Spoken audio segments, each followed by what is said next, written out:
Très peu de gens savent comment gagner de l'argent, encore moins savent comment le conserver, et presque personne ne sait comment le multiplier.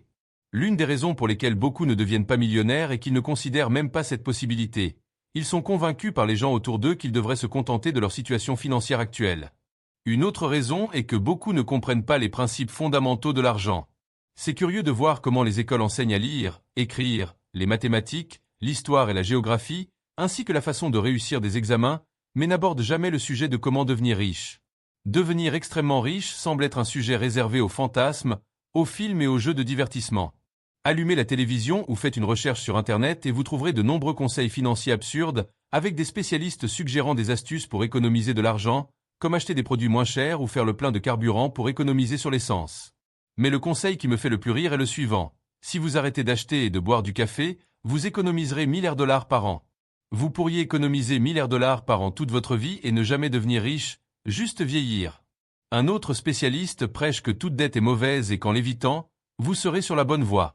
Pour atteindre la liberté financière, ne prenez jamais d'argent emprunté dans aucune circonstance, suggère le même expert en faillite, ignorant le fait que presque tous les riches ont utilisé des dettes pour grandir. Si vous demandez des conseils financiers à vos parents, ils vous diront probablement de suivre la voie traditionnelle, obtenir un bon emploi, acheter une maison, contribuer à votre retraite, être reconnaissant pour ce que vous avez et prier pour que tout se passe bien. Mais je n'ai jamais voulu me contenter de ce qui est suffisant. J'ai toujours aspiré à être riche. Bien que je croie en la gratitude et en la prière, je ne compte pas uniquement sur Dieu pour gérer mes finances. Je ne veux certainement pas m'asseoir et attendre que les choses se résolvent d'elles-mêmes. Très tôt, j'ai compris que les personnes qui prenaient des décisions et avaient du pouvoir étaient celles qui avaient de l'argent, et je voulais en faire partie. Je ne voulais pas de l'argent juste pour l'avoir, mais pour avoir des options sur la manière de vivre ma vie. Beaucoup de gens n'investissent pas assez dans une entreprise pour en tirer réellement profit. Investir de l'argent est la voie pour devenir incroyablement riche. La seule raison d'économiser de l'argent devrait être de l'investir. J'ai grandi en croyant que je devais économiser pour les urgences, la retraite et les périodes de crise. Cependant, tous les livres que j'ai lus résumaient que les personnes riches économisent pour investir, et non simplement pour épargner. Depuis l'âge de 26 ans, j'économise pour pouvoir investir et me développer, pas seulement par précaution contre les urgences ou les catastrophes. Mon premier investissement a eu lieu à 30 ans, après 4 ans d'économie en vivant comme si j'étais au bord de la faillite. Le milliardaire Mark Cuban a dit un jour, « La chose la plus importante que vous devez apprendre sur toute entreprise, ce sont les ventes. Apprenez cela. » De nos jours, il existe de nombreuses façons d'augmenter vos revenus, que ce soit par des ventes en ligne à domicile ou même en construisant une entreprise dans ce monde numérique. Ne prenez jamais de conseils de quelqu'un qui a abandonné ou d'un charlatan. Si vous mentionnez à quelqu'un que vous lisez un livre sur la façon de devenir extrêmement riche, il est probable qu'on vous dise que c'est impossible.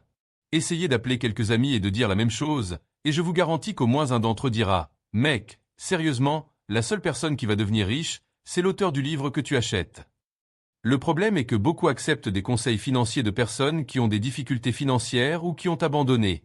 Certains de ceux qui nous conseillent n'ont jamais envisagé la possibilité d'être financièrement libres.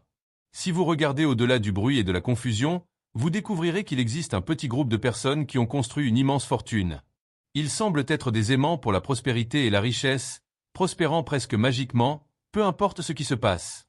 Certains réussissent même mieux en période de prospérité et de crise dans l'économie mondiale. Ce sont ces personnes que vous devriez étudier et prendre comme modèle pour votre propre parcours financier. Lorsque vous grandissez dans un milieu pauvre ou de classe moyenne, vous héritez des croyances de ces classes. Je peux garantir que l'argent ne te rendra pas heureux, mais il ne te rendra pas non plus malheureux. J'ai déjà été heureux et malheureux, j'ai déjà été fauché et extrêmement riche. Une chose n'a rien à voir avec l'autre. Ceux qui parlent des deux dans la même conversation cherchent souvent à justifier pourquoi ils n'ont pas d'argent. La liberté financière a deux aspects, un mental et un pratique, et c'est l'aspect mental que vous devez développer en premier. Ce que je veux dire, c'est que vous devrez remettre en question votre santé mentale et défier bon nombre des croyances avec lesquelles vous avez grandi. Par exemple, devenir riche est davantage un jeu d'attaque que de défense. Prendre des risques aujourd'hui est le seul moyen d'éliminer les risques futurs. Mais il est essentiel de prendre ces risques au bon moment. Les conseils de votre père étaient probablement de toujours jouer en défense avec votre argent, mais pour devenir riche, vous devez apprendre à être offensif la plupart du temps, et non défensif.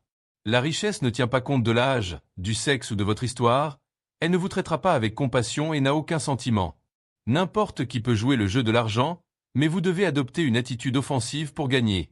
Dans le jeu de l'argent, Vous devez entrer sur le terrain en tant que joueur offensif. Ce n'est que lorsque vous serez en train de gagner que vous pourrez jouer en défense, si vous le souhaitez. Pour devenir riche, il est essentiel d'entrer dans le jeu. Il n'est pas possible de s'enrichir en restant simplement spectateur.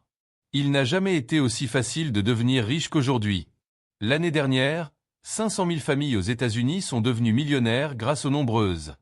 Êtes-vous prêt à devenir riche? Je fais partie de ces personnes qui ont découvert comment créer de la richesse, et je suis devenu millionnaire plusieurs fois plus qu'il y a environ 2 ans. Cela vise à vous inspirer, car vous pouvez aussi y parvenir. La richesse que j'ai créée n'était pas due à mon éducation, je l'ai complètement écartée. Ce n'était pas non plus grâce à mes connexions, je les ai toutes rompues. Et ce n'était pas par chance, je n'ai jamais été une personne chanceuse. Je n'ai pas non plus inventé quelque chose d'extraordinaire ni fait en sorte que mon entreprise développe une application incroyable. Ne pas avoir assez d'argent est insensé, et la plus grande erreur est de penser qu'il est impossible de devenir millionnaire.